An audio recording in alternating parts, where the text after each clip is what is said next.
कुमार स्वामी नाइक है Gongo लिबू लटोका radio Fiji 2 में पुराना गाना लगे हमें बहुत अच्छा लगे रेडियो फीजी 2 देश की धड़कन. In this bulletin, 14 deaths from dengue and leptospirosis. Housing Inquiry Committee welcomes public views. And slow recovery for real estate sector. From the studios of FBC Suva, Ateda Lendua. The Ministry of Health confirms there is an outbreak of dengue fever and leptospirosis. 14 people have died from the two illnesses so far this year. Speaking to FBC News, Health Minister Dr. Efiremi Wangainambeke confirms 4 people died from dengue fever and 10 from leptospirosis. Permanent Secretary Dr. James Fong says they have recorded around 3,300 dengue fever cases and 1,100 leptospirosis cases to date.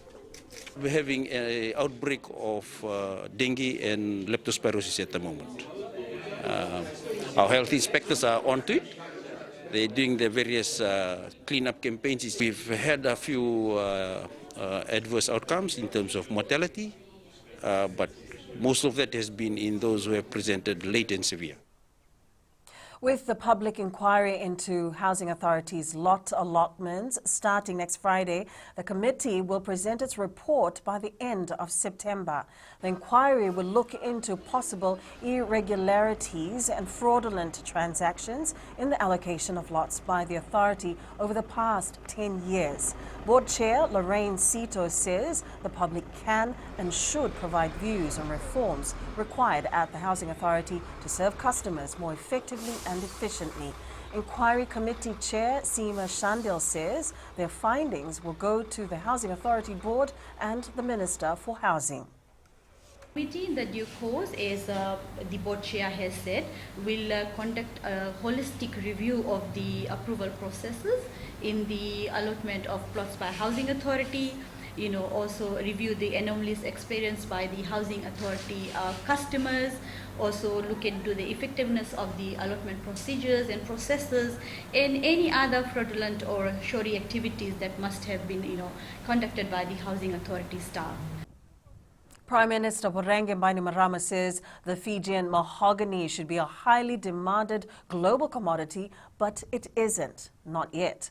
Officiating at the Fiji Mahogany Trust annual board meeting this morning, Bainimarama says we are still paying for the many missteps made over the past few decades, namely the collapse of the Fiji Hardwood Corporation.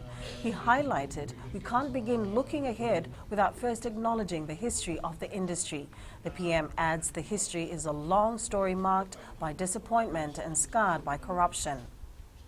But if we don't take on the lessons from that history, we are doomed to repeat past mistakes. And it is Fijian landowners and Fijian taxpayers who will suffer for that short-sightedness. The Real Estate Agents Licensing Board has noted that only lower properties have been sold in past months. RealBeat Chair Dr. Abdul Hassan says there might be more housing and land development projects coming up due to the initiatives announced in the national budget. Dr. Hassan says these will help the recovery by creating more activity in the market. He adds the real estate market has been slow for the past few months. Generally, I would say it has not been that active because of the fact that the sales number has dropped and the total value of property that has been sold over this period has gone down. Fiji's film industry expects a drop in overseas production this year due to border restrictions. Trade Minister Fayaz Koya says given the government's green light for international filmmakers to enter Fiji, they have developed safety guidelines for the pandemic period. Koya adds a number of production teams have expressed interest in making movies in Fiji, but these will only happen once border restrictions are eased. Universally, audiences will have an opportunity to catch a side of Fiji that extends further than our 5-star resorts and white sandy beaches. It will show that we are a multifaceted country with staggering waterfalls and lush tropical rainforests and whitewater rapids and breathtaking vistas. Fiji received 30 ventilators from the United States Embassy today. The donation will boost healthcare preparedness and the capacity to respond to the COVID-19 pandemic. While receiving the ventilators, Health Minister Dr. Firemi Wanganabete says they will be distributed to the 3 divisional hospitals in Suva, Lautoka and Lambasa. Dr. Wanganabete says the extra ventilators will help Fiji scale up preparedness and response efforts as COVID-19 continues to threaten the region and the world. It's important that we have a bank. Now, these ventilators, they will be there, so, spare. But then that does not necessarily mean that they just be sitting on the shelf, because we can actually, then, there's an opportunity for us to actually put this across for COVID-19 theaters and then mobilize the other 50 ventilators that we have to push into our critical care units. A new president is expected to be appointed at the annual conference of the Fiji Dental Association, scheduled for the end of this month.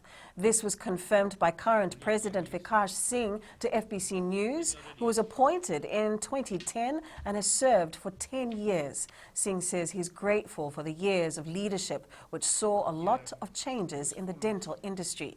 He says the new Medical and Dental Practitioners Act has ensured all dental practitioners have proper qualifications to provide dentistry services in Fiji.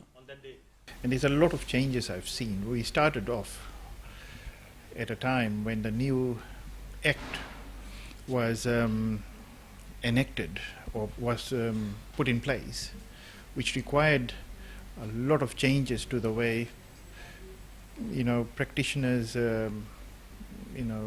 practiced in Fiji.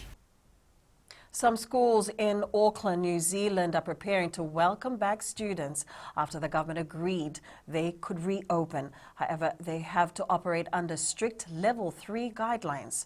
Up ahead, Fiji to host Melanesia Cup basketball. And Northern ready for new season.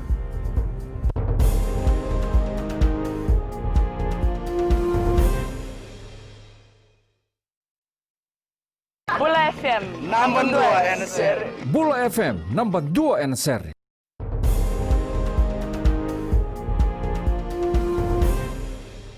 Basketball Fiji will host the 2021 FIBA Melanesia Cup. The International Basketball Federation of FIBA announced that Fiji has been awarded the hosting rights for next year's tournament.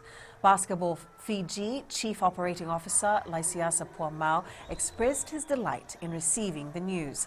Puamau says Fiji hosted the 2014 and 2016 FIBA Under-18 Oceania Championships, and they're excited to have the men's and women's Melanesia Cup in 2021. He says it's a good opportunity for fans to watch the team on home court. The former national rep says the Vodafone Arena in Suva will be the venue for the competition.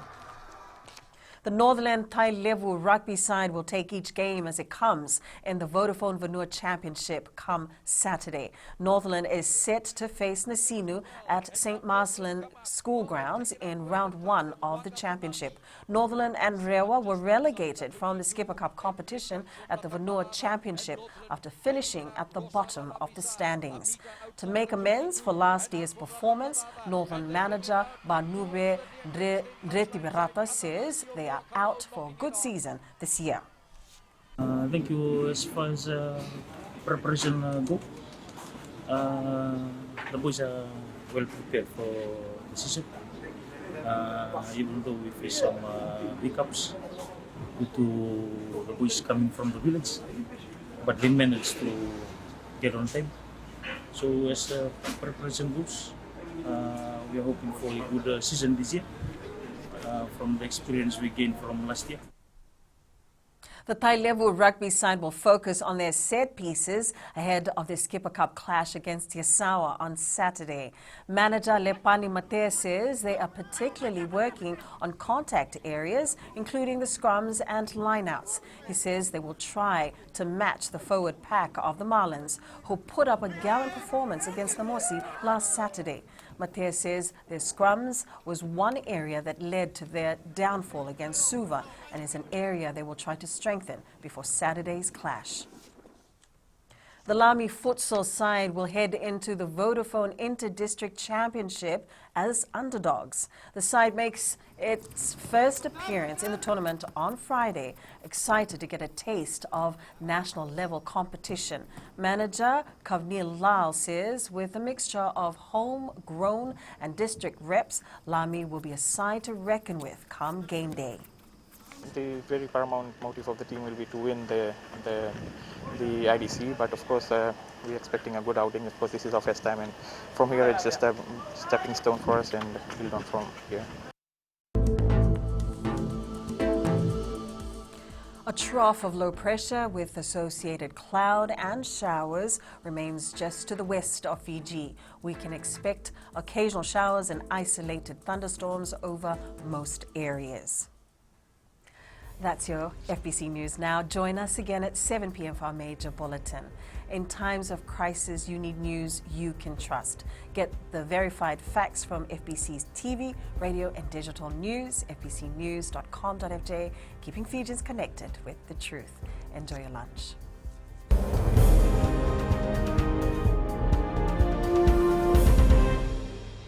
I'm from Lotoka and I love Gold FM because they play all my classic hits. Gold FM, only the classic hits.